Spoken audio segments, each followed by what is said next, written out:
everybody and welcome back to Enter the Wolf Time. If you're wondering, guys, what this bit of tissue paper is for, it is because I've been using this as a paint palette and it's still all kinds of fucking wet. So basically this is just to rest my hands so that I don't get paint all over them. Because it's my birthday and I'm going out later, way! That's right, guys, I have survived 28 years of life. It was 28 days this day that my mother queefed me out of her vagina. But anyway, guys, so what am I going to show you today?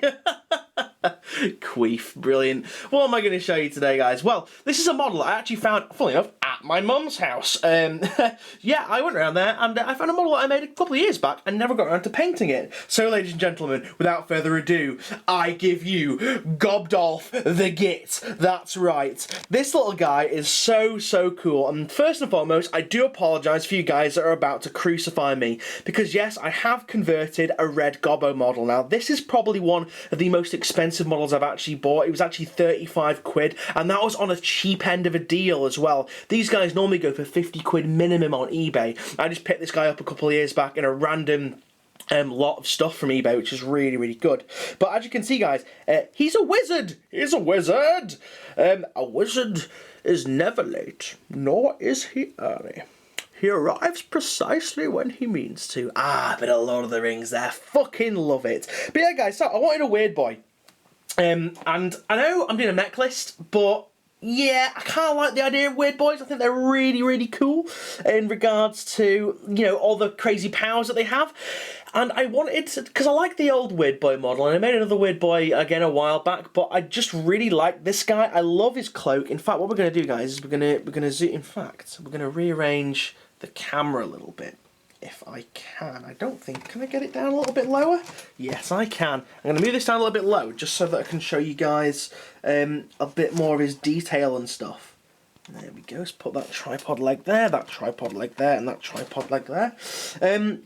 But yeah, guys, so look at it, he's cool, he's doing magic, he's a grot, he's doing magic, he's a wizard. Let's just move him a little bit closer, because I realised that when I move it around, you can't really see the detail that greatly when I actually move it in my hands. Well, yeah, guys, so the red Gobbo model, simple conversion, stuck a hat on him, and yeah, did this crazy construction here of all his warg energy, and made a little bit of object source lighting on his hat. I'm probably going to go over and do that because for some reason my Vallejo model colour glow green is not working as it normally does. I think it might be off or something, I don't know. But yeah, look at his little face. He's such a... He's got a little wicked grin. He looks like he's proper channeling that warg energy. Now, this is actually probably one of the more fragile miniatures that I've ever done, because all this here, all this warg energy, is just balls of green stuff, and it's just super glued together. Because obviously I wanted it in like a seemingly random kind of pattern with the orc heads and stuff. I had to glue it all, so there's actually no pin going through it, which is a little bit precarious, and I have to handle this guy with kid gloves, basically. But the red Gobbo model is an absolutely fantastic model, and I've wanted to use it in an army for so long. It's just incredibly detailed. I mean, one of my favourite things about it, and it's not even the most impressive part of it, is the back of it. I mean, just look at the detail in his coat here. It's absolutely phenomenal. You know, you've got the rip pockets, all the little folds and things. It just looks absolutely immense. Let's see if we can get a bit of a look at the detail on his face. He's got these cool little goggles and stuff. He's like missing a tooth where he's obviously been smacked about for a little bit.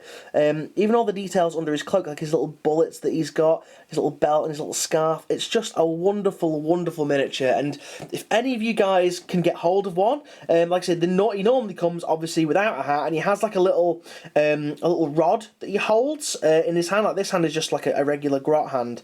He has a little rod that he holds like a little spike on it. But he's such a lovely little miniature to paint up, and I just had to include him in the army. But yeah, I'm going to touch up the object source lighting because it's a little bit on the sloppy side, but pretty much done at the moment. I'm waiting for it to dry at the moment as well, because it's quite cold up here, so my paints aren't drying as they are. They're staying wetter for longer. But yeah, I love his little Gandalf hat. If I recall, Mr. Pidge actually made a little hat. He just had a spare bit of green stuff, and he was like, "Oh, I've made you a hat for your red Gobbo." I was like, "Sweet!" Now he looks like Gandalf, which is where the Gobdolf da Git name derives from. But yeah, he's really cool, and it's awesome as well because The weird boys, they're so damaging. It's just really funny that this little guy can kick the arse of a lot of stuff, and it's just really, really funny in game. You know, when this guy just does or pulls off something amazing, and just owns the ever living shit out of stuff. But yeah, so like I say, I really, really like this with the warg energy going on up here. I made it really, really bright with the day glow stuff. But obviously, I've used the orc heads to represent like the warg coming out and forming. And for some reason, I always imagine orc warg energy to be very bubbly, like very like very almost magical. You got like warp stuff which is all lightningy, but because warg energy is just what the orcs conjure up, I imagine it to be quite bubbly and almost quite comical in a way. But yeah, looks really, really cool. One of my favourite ever conversions that I've ever done. I'm trying to think of anything else that I can say about this little guy. Yeah, nothing really, apart from he's just awesome. So guys, without further ado, please let me know what you think of him. If you've liked him, please leave a comment in the doobly-doo down below. And yeah, I'll see you in the next episode. Don't forget to like, favourite and subscribe. Don't forget to share this video as well. And also don't forget to check out the Facebook page, because you'll get sneak peeks of what I am doing for other bits of the hobby. But anyway guys, thank you very much for watching, and I'll see you guys again. See you now, and goodbye.